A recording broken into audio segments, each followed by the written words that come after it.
A family dinner turned into a battlefield, and I was done being the casualty. The chandelier cast a warm glow over the mahogany dining table, where the clatter of fine china and forced chuckles filled the air. My father, Richard, rose, wineglass in hand, his smug grin practically shouting triumph. "Tonight," he declared, voice thick with pride, "we toast to our true pride, our shining star, Olivia." He paused, eyes gleaming. "But first, drop a comment below. Tell us your city, your story. And after the video, share what you'd do in this mess. Be real. We read every word." The room burst into applause. My mother, Evelyn, clutched her pearls, feigning tears. Olivia, my sister, flashed a demure smile, soaking up the adoration like it was oxygen. I sat at the table's edge, invisible, my father's words slicing deeper than the steak knives. "Dad, you're too much," Olivia said with a rehearsed giggle. "Oh, I'm just getting started," he shot back, his gaze flicking to me, sharp and deliberate. "Some chase dreams. Others achieve them." The table's eyes followed his, pinning me with silent judgment. The letdown, the dreamer, the one who married a nobody. My husband, Ethan, sat beside me, unruffled, his steady hand grazing my thigh under the table. His quiet strength, cloaked in a modest blazer, went unnoticed by this crowd of peacocks. Olivia tilted her head, her voice dripping with mock curiosity. "What is it you do now, sis?" "Still what? Sketching logos for free." Snickers rippled around the table. "Something like that," I replied, my smile tight as wire. "Some of us run empires," she said, smirking. "Like my new role at Crestwood Enterprises." Richard clinked her glass. "To Olivia, the daughter who makes us proud." My mother glanced my way, then quickly away, her pity sharper than disdain. Ethan leaned close, his voice a low murmur. "You don't have to take this." I met his eyes, my pulse steady. "Oh, I'm waiting for the perfect moment." The waiter poured more wine. Richard raised his glass again. "To Crestwood, the legacy Olivia's building." Cheers erupted, but Ethan and I stayed still, our silence louder than their noise. My bitterness churned, years of being the shadow to Olivia's spotlight, the daughter who dared to dream and was punished for stumbling. Ethan's grip on my hand tightened, his breath warm against my ear. "Ready to drop the bomb?" I froze, the room's chatter fading to static. Richard was mid-laugh, praising Olivia's latest deal. I cleared my throat, voice calm but cutting. "Funny thing about Crestwood," I said. Richard paused, glass hovering. "It's under new ownership as of yesterday." The room went silent. Olivia's smile faltered. "What?" Ethan leaned forward, his tone even. "She's saying we own it now. Every share, every office."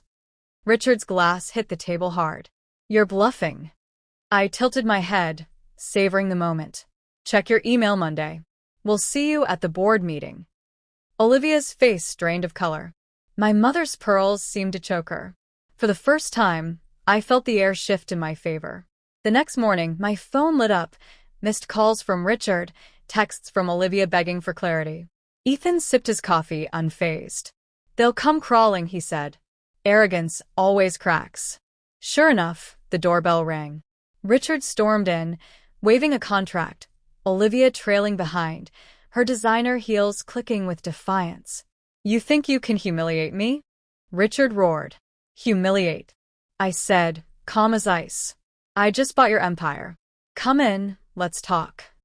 Olivia scoffed, scrolling her phone. "No way you pulled this off. The board would have told me." Ethan crossed his arms. "They did. Check your inbox." Her fingers froze mid-swipe, eyes widening at the email.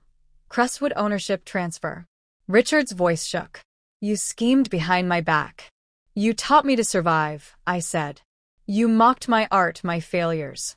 So, I learned business your way, quietly." Olivia's tears spilled, her voice breaking. "You just couldn't stand my success."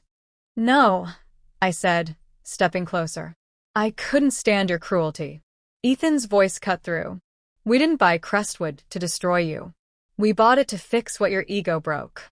Richard's fists clenched, but he had no reply.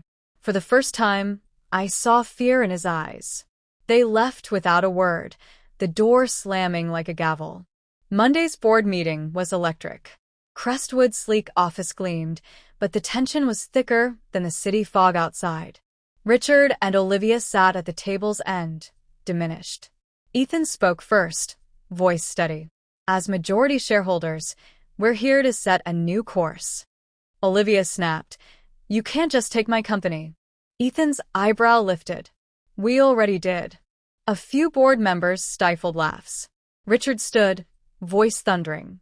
"This is my legacy." I met his glare.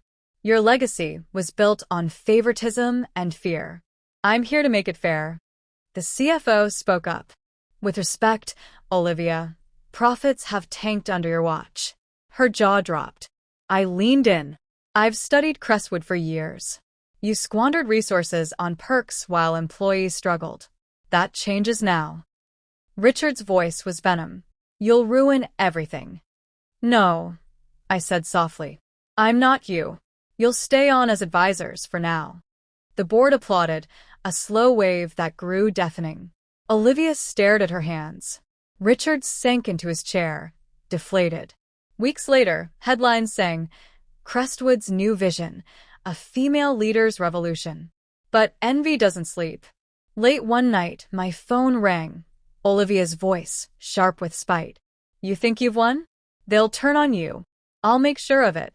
By morning, a smear campaign hit social media, fake reports of an illegal buyout.